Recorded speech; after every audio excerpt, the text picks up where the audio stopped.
Olá pessoal, como vão? Hoje eu vou falar um pouquinho sobre o teste de respiração espontânea, né, que é um tema muito importante, relevante a gente ter o conhecimento, né, para fazer a aplicação adequada do protocolo ao paciente, né, nossa assistência. Então, a ventilação é necessário, né, quando o paciente tem o critério, a demanda necessária a parte respiratória, o paciente evolui com uma intubação orotraqueal. Então, tem os critérios, mas a associação da ventilação mecânica, né, o efeito da intubação pode trazer alguns eventos adversos, riscos, né, que podem ocorrer durante a utilização e necessidade da ventilação mecânica. Então, sempre é necessário a gente ter o conhecimento, né? E, na verdade, é necessário ter o conhecimento para a gente identificar quando já é o ponto inicial e para realizar o desmame da ventilação mecânica desse paciente. Então, a gente tem vários critérios, vários protocolos, né? Que devemos seguir para ter o melhor desfecho ao paciente.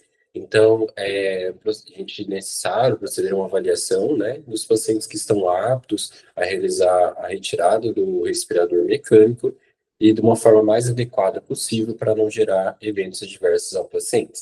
Então, é um ponto difícil, né, em relação ao desmame, para categorizar quando é o momento inicial e para a gente fazer o teste, né, para a procedência da extubação. Então, desde o primeiro, da intubação, a gente já tem que visar a questão do desmame, sempre em avaliação clínica desse paciente, sempre frente ao momento oportuno e necessário para isso ocorrer. Então, a gente tem que ter uma visão de desmame, mas saber também quando aplicar ela, né, que isso é fundamental. Então, sobretudo, a possibilidade de redução gradual do suporte ventilatório em modos que vão causar cada vez mais usados, né, como a pressão de suporte, que é uma pressão no modo ventilatório espontâneo. Então, a gente propõe, né, eu utilizei as orientações de ventilação mecânica da Associação Brasileira de Medicina Intensiva, também a Associação de Pneumologia, que foi atualizado no ano passado. A última versão é 2013, mas em 2024 vem com atualizações. Então, o que que ele põe para a gente, né? Então, a gente tem que ter uma sequência de eventos, uma sequência de avaliações para a gente adotar um desmame do paciente. Então, dentre elas, traz a resolução do quadro de insuficiência respiratória aguda. Então, é uma das principais causas da intubação devido a uma insuficiência respiratória. Suspeita que o desmame pode ser possível. Então, a gente vê que o paciente tem uma melhora clínica, teve, de certa forma, melhora né, da causa que foi evoluída a intubação. Então, a gente identificou o paciente, beleza, a gente está com o nível de sedação já baixo, o paciente já está tendo até entrada na ventilação. Então, já vamos passar ali esse paciente para uma pressão de suporte, por exemplo, né, desde que ele tem drive respiratório. Então, o terceiro passo é a avaliação da prontidão para desmame. O quarto passo, a gente teste da respiração espontânea, que é a sigla TRE. Então, eu vou discriminar cada passo a passo para a gente chegar nesse ponto. E em quinta posição seria a extubação desse paciente, né? E aí, a reintubação, caso necessário, frente a todas as falhas, mesmo perante, né, toda a avaliação desse paciente. Então, aqui a gente tem umas definições, que é início do desmame. Então, considera a partir da primeira tentativa de separação do paciente respirador, ou seja, na verdade, desde o primeiro momento que conseguimos já reduzir pressões, reduzir já os parâmetros ventilatórios desse paciente, a gente já está iniciando o desmame, ou seja, já está visando o desfecho ventilatório desse paciente. Outra denominação que é tentativa de separação do paciente ventilador, então é através de um TRE com ou sem extubação, ou extubação realizada sem TRE prévio. Pode ser extubação planejada ou não, ou seja, basicamente é retirar esse paciente do ventilador. Então ele traz aqui algumas considerações no sentido se teve TRE, que não teve TRE, se foi planejado ou não. Então, basicamente é uma retirada do paciente do respirador. Em paciente tracostomizado, a gente deve considerar a separação por um período de 24 horas ou mais. Ou seja, o paciente pegou uma traqueostomia, a gente vai pensar num intervalo de 24 horas. Vai ter muitos pacientes, né? Paciente de traqueostomia, a gente vê, a gente tem uma redução do espaço morto das vias aéreas, então esse paciente vai ter um tombo ventilatório com mais facilidade. Então, não necessariamente precisamos aguardar 24 horas pós a traqueostomia, mas a recomendação, né, para ter um desfecho mais adequado, é o período de 24 horas para ter um repouso, para não gerar esforço, dependendo do paciente, a gente tem uma hemorragia até significativa após o procedimento. Então, a gente tem que sempre ter a avaliação. Então, olha, esse paciente que está estável, tem um balanço negativo, a gasometria está adequada, uma uma perfusão, né, relação perfusão está muito boa, esse paciente está tendo um nível neurológico interessante, está sem sinais de hemorragias, né, pós-traqueostomia, então beleza, a gente já consegue já iniciar essa desconexão abaixo de 24 horas. Sucesso do desmame é quando a gente tem a realizar a extubação e tem esse risco, né, de intercorrência após essa desconexão, né? Então, pacientes traqueostomizados consideram sucesso da desmame da ventilação espontânea, sem venir, por período de 7 dias consecutivos. Então, eu desconectei esse paciente, ele permaneceu por pelo menos 7 dias sem necessidade de ventilação mecânica, esse paciente teve sucesso no seu desmame, tá? Então, agora a gente tem uma classificação do desmame, que eu tenho um paciente sem desmame, que não houve nenhuma tentativa de separação do paciente do ventilador. Então, ou seja, pós-intubação, a gente mantém as mesmas pressões, sem sinais de redução de sedação, ou sem critério de reduzir sedações. Então, esse paciente, ele sem desmame, né? Essa é a classificação. Tem uma classificação de desmame simples ou curto, né? Então, na primeira tentativa de separação paciente ventilador, já consegui ter o desfecho. Então, ou seja, um sucesso já rápido desse desmame.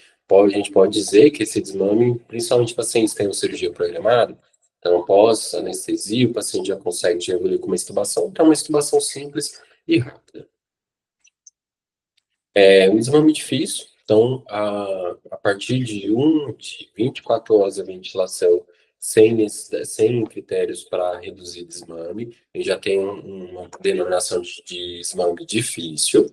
Então, vamos pensar, no período de 7 dias, de um dia, perdão, 24 horas, 7 dias, esse paciente está em ventilação mecânica sem critério, ou teve critério de extubação, mas teve falha na mesma, então a gente já denomina como desmame difícil. Agora, o desmame prolongado é desmame que não se completou em 7 dias, né? Ou seja, nesse período de 7 dias, o paciente precisou de uma cédula-analgesia importante, ou talvez um bloqueio, ou o paciente tem uma demanda ventilatória muito importante e necessária, que a gente não conseguiu já realizar o início da desmame desse paciente. Então, após 7 dias, a gente já classifica como desmame prolongado. A gente tem uma subdivisão do desmame prolongado, que seria com sucesso, então após 7 dias da tentativa a gente conseguiu realizar o desmame, mas foi prolongado após 7 dias, ou desmame prolongado sem sucesso, ou seja, já tem mais de 7 dias, fez uma tentativa, por exemplo, de fazer um TRE, mas o paciente teve uma falha ali do TRE, então já é um desmame prolongado sem sucesso. Então, um paciente que tem uma demanda ventilatória muito importante e necessita de pressões mais altas, necessita de uma cédula-analgesia importante aqui. Então, a detecção para o desmame é algo que a gente tem que fazer avaliação diária, talvez por uma avaliação por período, então uma avaliação no período da manhã, período da tarde, então a gente sempre tem que estar em constante avaliação desse paciente. Então, como que diz a diretriz, avaliar diariamente, né, todos os pacientes em ventilação mecânica por mais de 24 horas, e sempre avaliar a prontidão para esse desmame, né? Então, a gente tem que usar um protocolo, né? Deve-se usar um protocolo de cédula-analgesia adequada, que pode ser interrompida diariamente ou conforme o alvo. Ou seja, a gente tem os critérios, né? Dentro de uma UTI, é necessário ter o protocolo desmame diário da sedação, uma interrupção diária, ou seja, no período diurno, a sedação é reduzida, teoricamente o paciente fica mais alerta, conseguimos fazer também uma reabilitação mais ativo, né, aqueles pacientes que têm já um Glasgow significativo, que segue os comandos. Então, isso a gente tem uma evidência muito importante dentro de uma unidade de UTI, quando tem um critério de redução de sedação diária desse paciente, comparado ao paciente que não faz redução de sedação diária, esses pacientes que não têm redução da sedação e tem um prolongamento da ventilação mecânica, prolongamento e uma tendência de fraqueza muscular associada à ventilação mecânica, então esse paciente tem só um desfecho de piora. Então, ou seja, a gente adotar medidas de analgesia adequada, com despertar diário da sedação, isso eu vou ter um sucesso, uma obtenção de sucesso bem melhor. A gente vai talvez reduzir o tempo de ventilação mecânica desse paciente, perdão pelo talvez. Isso é protocolado, né? É evidente que sempre eu tenho despertar diário de sedação, eu tenho uma tendência, né? Uma extubação mais precoce em relação de quando eu não tenho esse despertar diário, não tenho protocolo estabelecido. Então, os empregos criteriosos para os clínicos, o objetivo é determinar a prontidão de da desmame. Então, vou mostrar o passo a passo que a gente tem. Então, sempre ter uma avaliação diária, ver se o paciente já tem um manejo ali ventilatório que eu consigo já reduzir as suas pressões ao ponto de eu chegar até o teste de respiração espontânea. Então, os critérios, a gente vai ter vários para a gente elencar. Trouxe 6 aqui, talvez os mais importantes para a gente estar avaliando diariamente. Então, os critérios são a resolução ou a estabilidade da condição clínica que levou à intubação. Então, por exemplo, o paciente estava com broncoespasmo severo, não conseguiu ter resgate, precisou de evoluir ventilação. Mas agora o paciente resolveu esse broncoespasmo, né? É um critério, por exemplo.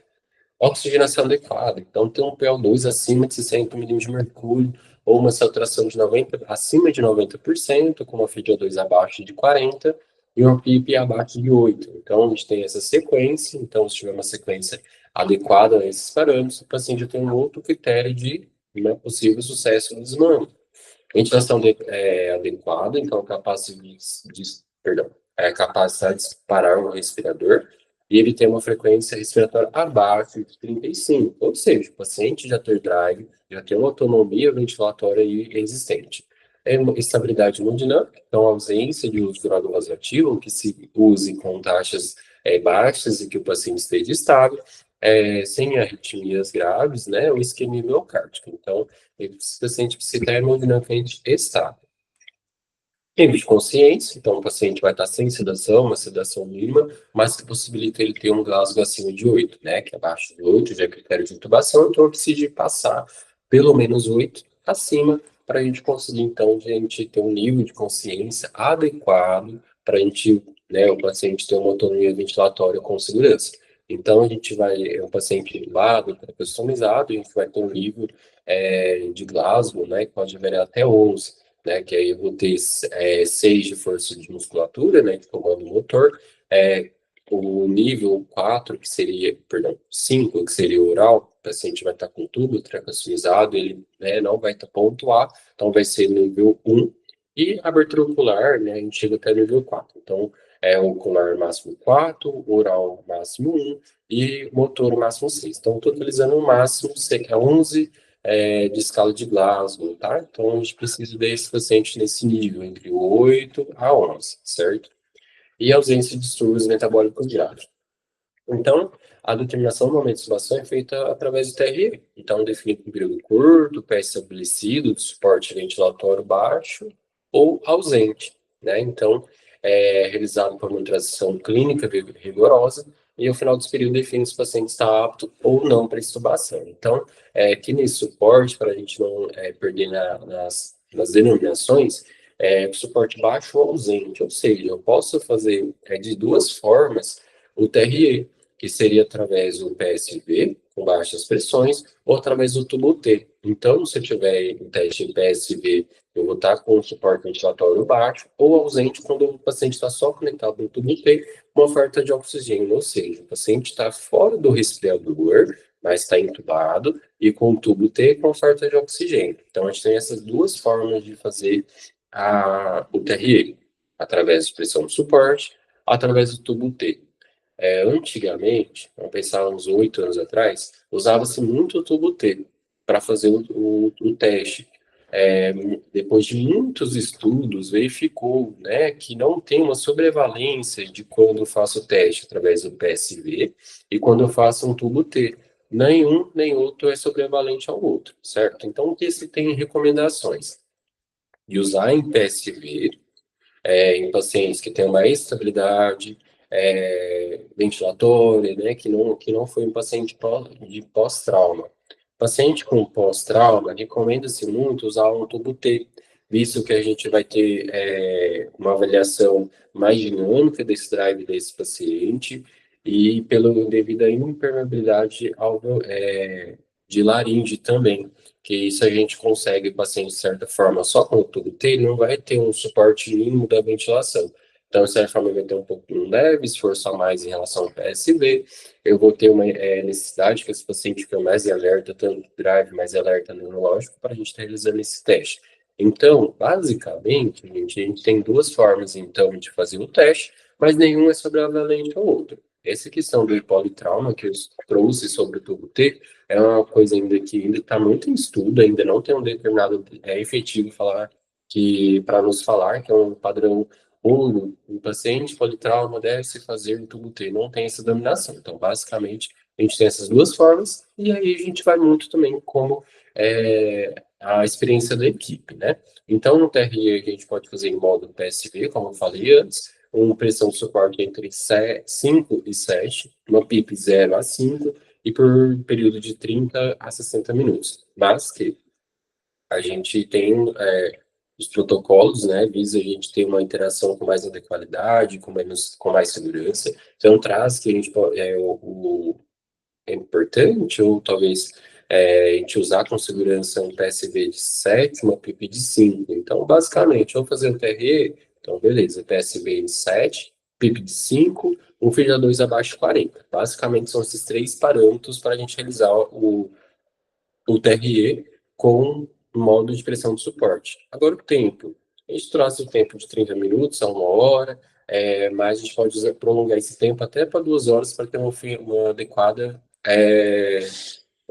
teste, ou seja, eu vou deixar um tempo de até 2 horas para a gente verificar se o paciente não vai ter risco de falha após 1 hora, se vai gerar um esforço, ou vai ter uma desestabilidade. Então, dependendo do paciente que a gente sabe que ele tem uma fraqueza muscular de que ele não teria, um paciente que tem um risco de broncoespasmos com grande severidade durante a intubação, o período de ventilação mecânica. Então, a gente pode agregar um tempo a mais aí por nível de segurança.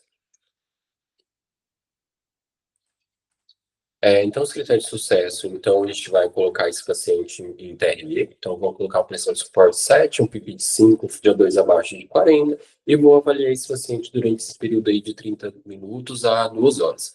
Então, a ausência dos critérios, né, então assume sucesso o TRE, ou seja, esse paciente não pode estar com esses parâmetros aqui que eu vou falar agora. Então, ele sem alterações respiratórias, então ele tem que ter uma frequência abaixo de 35, frequência respiratória abaixo de 35, não utilizar a musculatura acessória da respiração, não ter diaforese, ou seja, uma sudorese intensa, uma sudorese persistente, uma saturação persistente abaixo de 90, com FiO2 por pelo menos 40. Então, esse paciente não vai ter uma limítrofe ali em saturação, não pode estar em limítrofe também de FiO2. Então, caso a gente tenha uma gasometria no final do TRE, então a gente tem que considerar um PO2 que tem que ter acima de 60, recebendo FiO2 pelo menos de 40, um CO2 tem que estar abaixo de 50 milímetros de mercúrio, né, exceto em pacientes que têm uma hipercapinemia ou hipercapinemia persistiva, ou aquela hipercapinemia aceitável, ou elevação de 8 milímetros de mercúrio em relação ao basal. Então, ou seja, eu fiz uma gasometria antes do TRE, tem um número, e depois no final eu não posso subir a 8 milímetros de mercúrio, né? Então, quer dizer, o paciente está retendo CO2, e aí o risco dele pós-extubação, derreter mais CO2 é grande, e depois abaixar o nível de consciência. Então, basicamente, teve uma intubação de paciente DPOC, teve uma resolução do quadro, mas durante o teste, que ele vai ficar mais autônomo no seu drive, ele começa a reter de novo. Então, ele pode ter um ciclo, que eu posso ele passar no período de TRE naquele período, né? Ou eu, beleza, vi que esse paciente teve uma tendência de aumentar o CO2, mas vamos tentar fazer extubação. E aí, depois da extubação desse paciente, ele sem suporte, o aumento é, um baixo volume minuto desse paciente, vai reter CO2 e vai voltar tudo daí de novo. Vai rebaixar, vai ter que evoluir para intubação. Então, por isso que quando existe critérios, a gente tem que seguir os critérios, porque a gente passa, né, tudo que a gente for ler em artigo foi um longo período de estudo. Então, eu preciso considerar que a pessoa fez o tanto a forma errada, mas que existe formas corretas, e a forma correta é que a gente vai ter um desfecho interessante desse paciente. Então, por isso que a gente tem que avaliar cada critério, ficar muito atento a isso para a gente ter um desfecho interessante do paciente, porque senão vai ser trabalho em vão e aumentar a taxa de mortalidade do paciente, que é algo que a gente poderia evitar, por exemplo. Então, também a gente tem que avaliar o pH dessa gasometria. Então, a pH tem que estar acima de 7,35, né? Não pode estar uma tendência como uma acidose, uma gasometria acidótica. Então, aqui a gente tem os critérios para o sucesso, então, os parâmetros hemodinâmicos. Então, eu tenho que ter uma frequência cardíaca baixa, 140, esse paciente tem que estar estável, uma pressão sistólica tem que estar acima de 9 ou abaixo, né, de 180. Esse paciente tem que estar normotência, por exemplo. Sinais de hipoperfusão, arritmias graves, sinais de isquemia miocárdica, então, esse é um grande critério, né, de insucesso do TRE. E alteração em estado de nível de consciência, que é uma das principais causas aí de intubação e rebatimento de nível de consciência. Então, esse paciente precisa ter um nível de consciência para prosseguir uma intubação. Uma agitação ou ansiedade. Então, esse paciente ele precisa de estar calmo, entender todo o processo, porque se eu tiver uma agitação, uma ansiedade, esse paciente vai evoluir com ataque de apneia após a intubação, a gente vai ter que voltar a reintubar.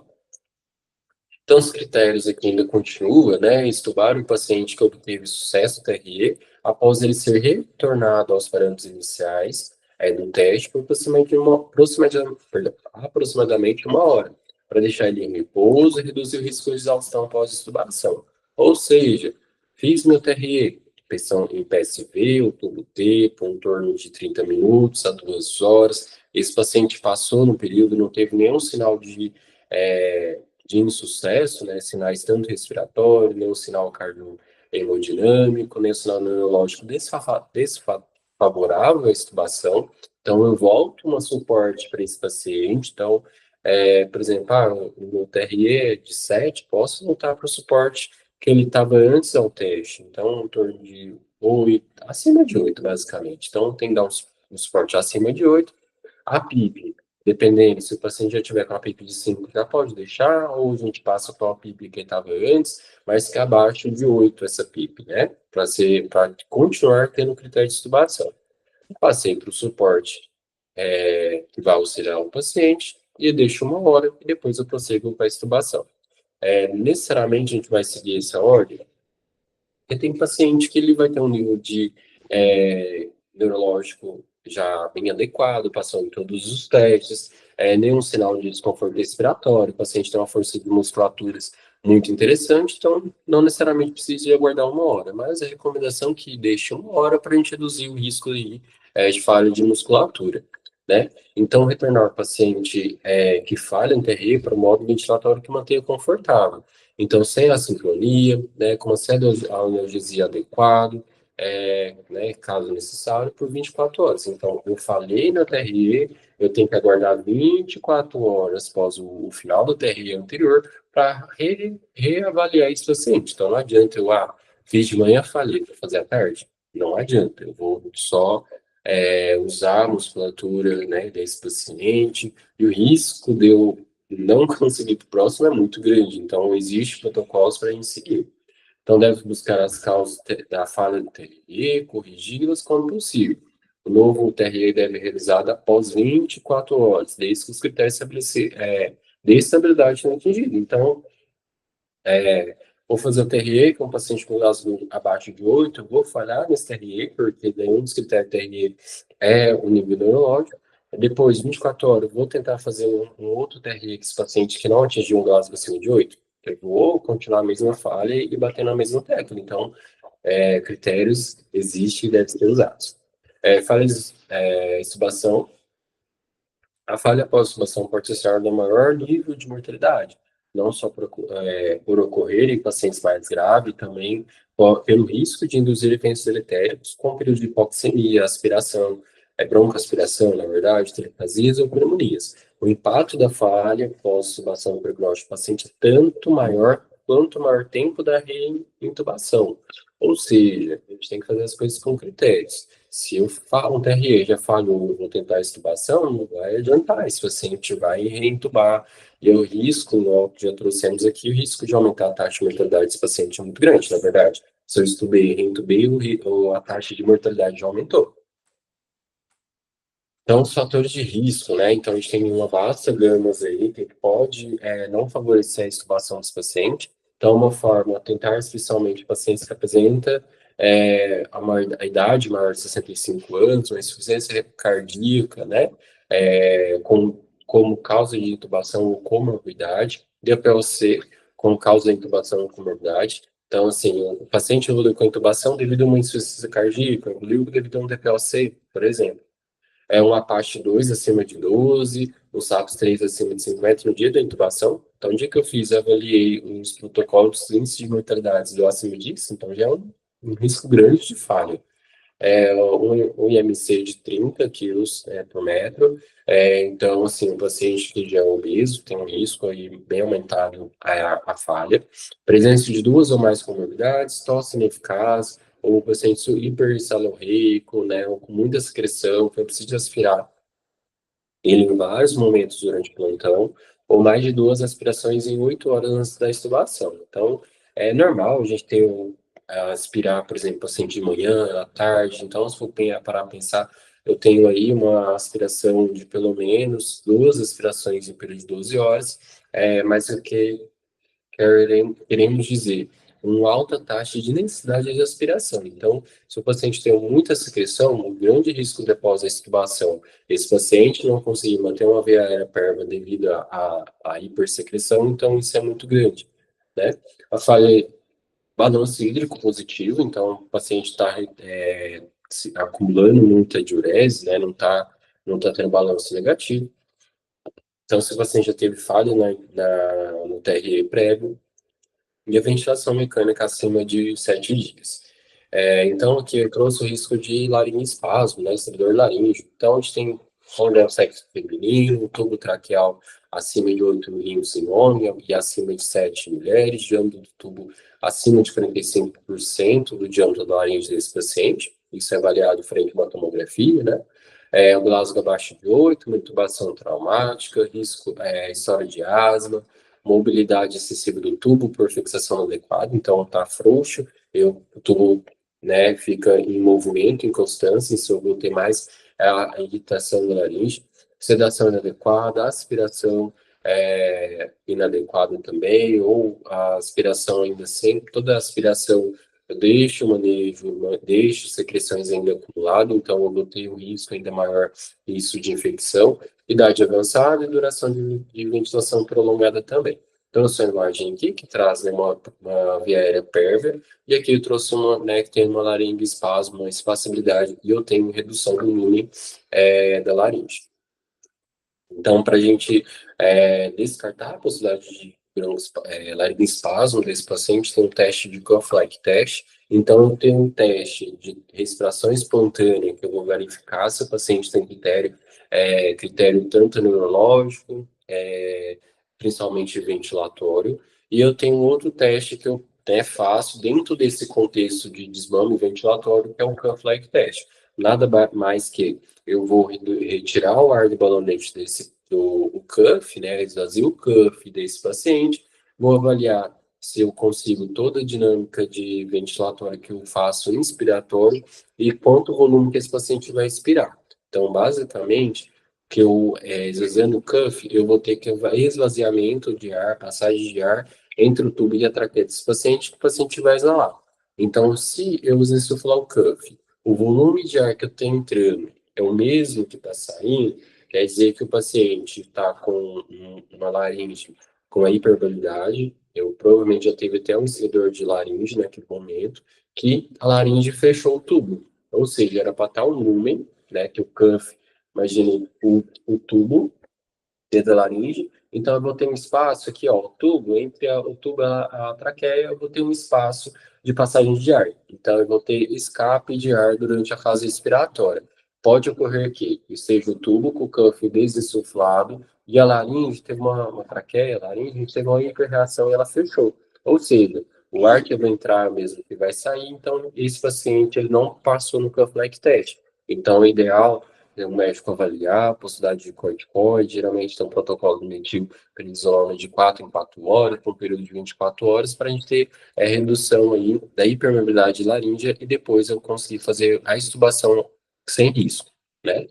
Então, aqui o Cardiac Test, então, igual eu falei, vou fazer uma avaliação de volume e antes da retirada do ar do cuff, faço a aspiração, faço depois a desinsuflação do cuff e vou fazer a avaliação desse volume.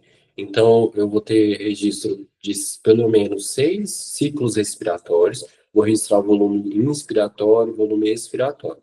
A diferença do volume inspiratório para o expiratório tem que ser pelo menos acima de 10% de esvaziamento, ou seja, eu não posso ter o mesmo volume que eu estou mandando ao paciente, não pode ser o mesmo que vai estar saindo. Eu tenho que ter pelo menos pelo menos 10% acima de extravasamento, basicamente. Vou colocar um número mais exato assim. Por exemplo, eu vou ter um paciente que eu vou estar um volume ideal de 400 ml. Na fase, então, mandei 400 volumes exatos na fase inspiratória. Na fase expiratória, eu tenho que estar pelo menos ou mais baixo de 390. Então, o ideal, mandei 400, o paciente tem que fazer um volume respiratório de 350, por exemplo, 380. Agora, se eu mandei 400 na FASINES e está voltando 400 a FASES, então esse paciente ele teve um processo aí de estritamento de laringe, da traqueia, então ele não tem critério de estubar naquele momento. Então, esse paciente, né, o médico tem que avaliar e ver a necessidade de uso de corticoide e depois desse período de 24 horas repetir tanto o TRE, repetir o Cuff-like teste para verificar se a permeabilidade da viária dele está satisfatória para realizar a extubação, certo? Porque se eu fizer o TRE passou, fizer o Cuff-like teste não passou, se eu tentar extubar esse paciente, ele vai evoluir. Então, com laringoespasmo. Então, eu tenho que passar tanto no TRE, passar tanto no Cuff-like test, assim, de fazer a procedência da extubação. Então, muita informação, né? Eu espero que, assim, tenha ajudado as denominações. Orienta a gente sempre buscar informações atuais, sempre nos atualizar. Então, o Diretriz, né, ele tem menos de um ano de publicação, está muito recente, tem todas as informações necessárias, quanto tanto a ventilação mecânica, tanto o VNI, tem a parte de oxigenoterapia, né, tem a parte também de exame, então um recurso muito importante. Tentei dar uma pincelada aqui para a gente não ficar tão extenso a nossa conversa, mas que trouxesse informações relevantes para a gente aplicar na nossa assistência. Então, aqui um resumo. Então, o paciente critério para extubação.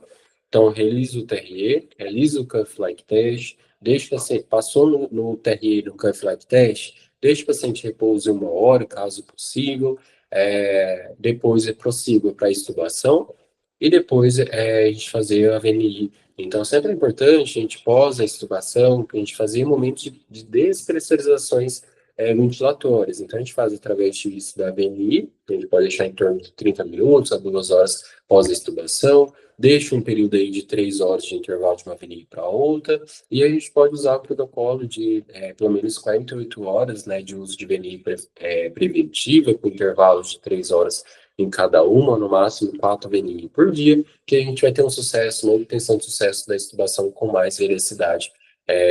Enfim, então a gente deve se fazer formas protocoladas para a gente chegar num fator comum de assistência adequada a esse paciente, a gente não gerar risco de muito risco de mortalidade. Então, a gente existe protocolos para a gente seguir e a gente dê melhor desfecho ao paciente. Fico à disposição, qualquer necessidade e até mais.